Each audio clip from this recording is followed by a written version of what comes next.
Et on va ouvrir tout de suite avec du tennis et l'Open d'Australie. Rafael Nadal est de retour après une année 2016 catastrophique. L'Espagnol s'est qualifié ce matin face au Canadien Raonic en 3-7.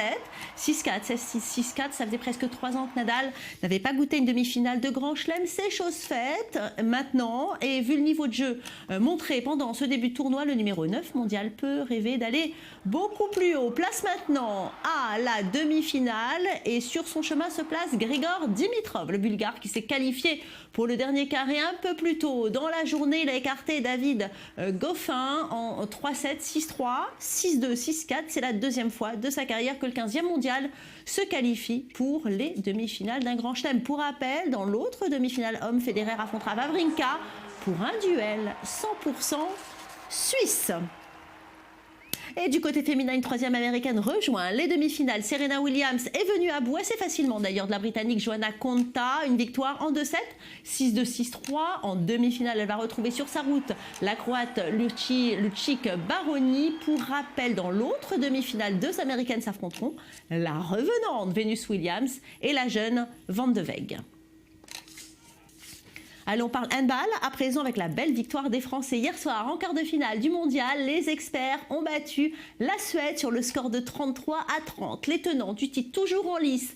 Pour réaliser la passe de 2, on fait preuve de beaucoup de solidité face aux plus gros outsiders de la compétition. Les Français qui jouent à domicile peuvent encore rêver à un magnifique doublé. Je vous propose d'écouter les réactions d'après-match.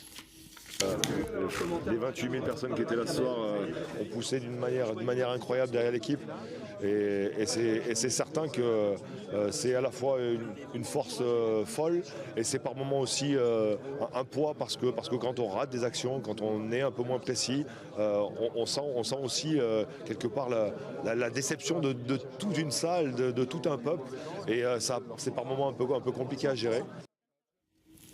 Et on connaît à présent le dernier carré de la compétition. La France victorieuse de la Suède retrouve la Slovénie qui élimine le Qatar 32-30. Rencontre prévue pour jeudi. Dans l'autre demi-finale, vendredi, la Norvège élimine la Hongrie et retrouvera sur sa route la Croatie qui s'est débarrassée de l'Espagne. Rapidement, avant de terminer cette première partie d'édition, on va parler de football avec le Paris Saint-Germain qui est bien parti pour conserver son titre en Coupe de la Ligue. Les Parisiens qui ont fait une démonstration de force hier soir sur le terrain de Bordeaux. Une victoire nette et sans bavure, 4-1 avec respectivement un doublé de Cavani et un autre de Di Maria. Et le club de la capitale qui rejoint donc la finale et attend avec impatience le vainqueur de la rencontre de ce soir entre Monaco et Nancy. Voilà, reste avec nous dans quelques instants.